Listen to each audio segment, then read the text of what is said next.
हमारी easy learning इन Hindi channel में आप सबका स्वागत है।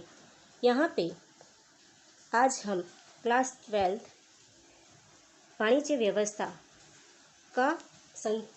व्यवस्था में संचालन के कार्य जो हमने लास्ट वीडियो में आयोजन के बारे में अध्ययन किया था, अभ्यास किया था।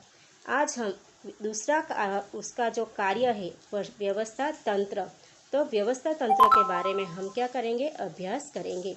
ठीक है, यहाँ पे इसका अर्थ सबसे पहले अर्थ दिया गया है। यहाँ पे क्वेश्चन आ सकता है कि व्यवस्था तंत्र अर्थात क्या। तो व्यवस्था तंत्र का अर्थ दिया गया है, सामान्य लक्ष्यों की प्राप्ति के लिए कार्य करने वाले व्यक्तियों के मध्य अधिकार और दायित्व का दूसरा अर्थ शब्द जिम्मेदारी भी हो सकता है, का विभाजन करने वाला ढांचा। ये क्या है, एक स्ट्रक्चर है। ठीक है, सिर्फ कार्य बांटे गए हैं और वो कार्य करने के लिए कितने व्यक्ति, किसको कौन सा कार्य दिया जाएगा, ये बात यहाँ पे समझाई गई है। ठीक है, तो यहाँ पे देखिए,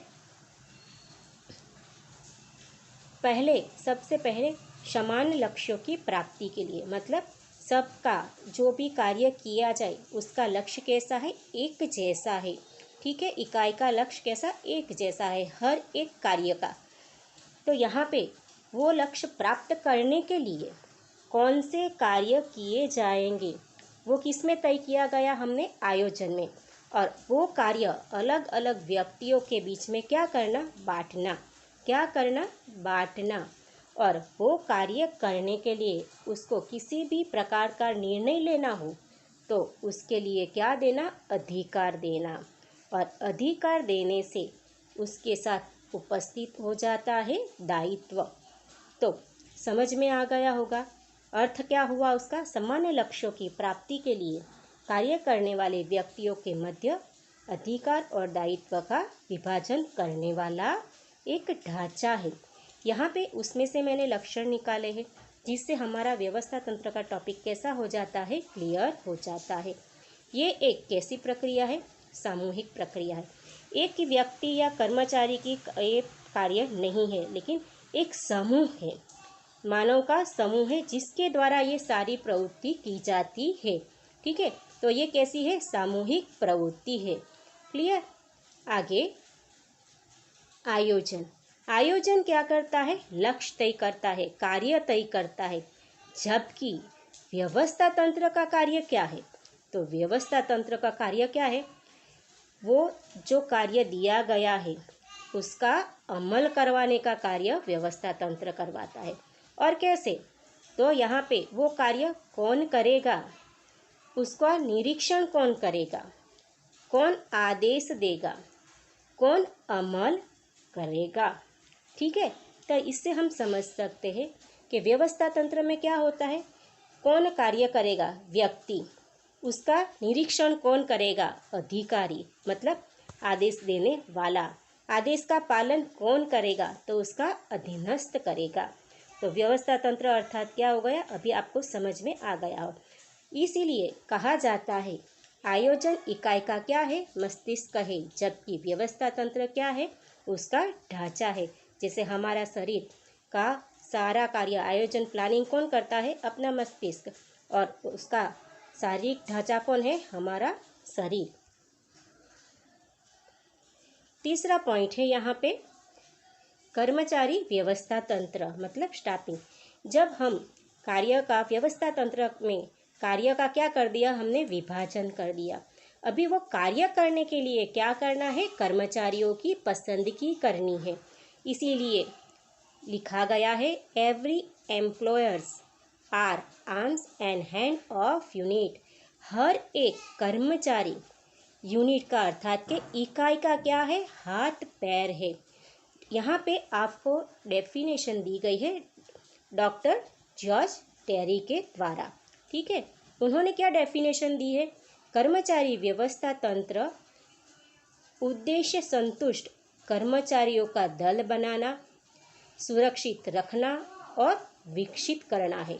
यहाँ पे जॉर्ज टेरी ने क्या बोला है, कर्मचारी व्यवस्था तंत्र का उद्देश्य क्या है, जो संतुष्ट कर्मचारी है, जैसे कि संतोषी है, कर्मचारी कैसा है, हर एक कार्य से, इकाई से कैसा है, संतुष्ट है।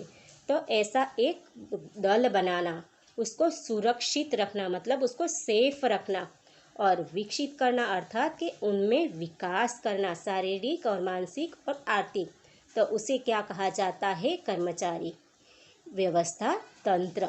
ठीक है, यहाँ पे मैंने ये लिया है आत्मा बिना अस्थि कंकाल। जब हमारे शरीर में आत्मा भी नहीं होता है तो अपना शरीर कैसा हो जाता है, मृतदेह जैसा हो जाता है।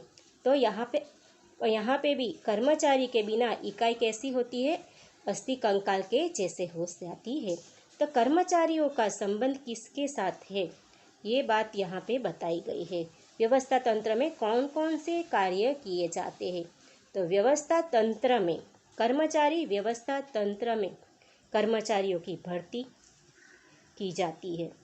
तो भर्ती करते समय कौन से स्थान पे भर्ती करनी है, कौन से समय पे, कितनी संख्या में कर्मचारी की आवश्यकता है, उनकी क्वालिफिकेशन क्या होनी चाहिए, फिर ये तय किया जाता है। ठीक है, फिर उनकी क्या की जाती है, नियुक्ति की जाती है, चुनाव किया जाता है। उसके बाद उनको क्या दिया जाता है, प्रशिक्षण अर्थात क्या, ट्रेनिंग दी जाती है। और फिर किसी कारण से स्थानांतर का कार्य भी किया जाता है। इकाई के अंदर अलग अलग प्रकार के पदोन्नति भी होती है, पदोन्नति, निवृत्ति, फिर कल्याणकारी प्रवृत्ति भी किसमें होती है, कर्मचारी व्यवस्था तंत्र में होती है। पदोन्नति अर्थात क्या होता है, स्कूल में सुपरवाइज़र होते, सुपरवाइज़र को ऊपर का पद प्रिंसिपल का दिया जाए तो क्या हो गया, पदोन्नति, मतलब अभी जो पद पे कार्य कर रहे उसके ऊपर का पद देना, तो उसे क्या कहा जाता है, पदोन्नति। उसी तरह से निवृत्ति मतलब रिटायरमेंट।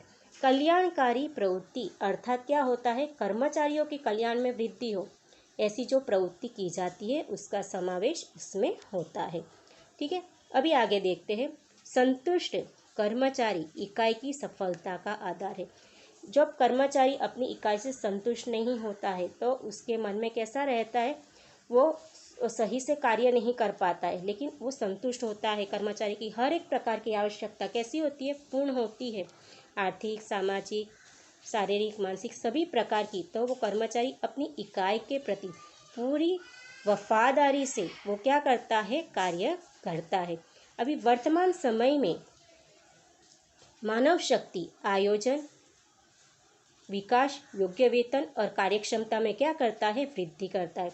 अभी ये ध्येय वर्तमान समय में ये ध्येय भी रखा जाता है कि जो मानव शक्ति है उसका क्या करना, आयोजन करना, मतलब कर्मचारियों का आयोजन करना, उनका विकास करना, उनको योग्य वेतन देकर, उनको ट्रेनिंग देकर उनकी कार्यक्षमता में क्या करना, वृद्धि करना।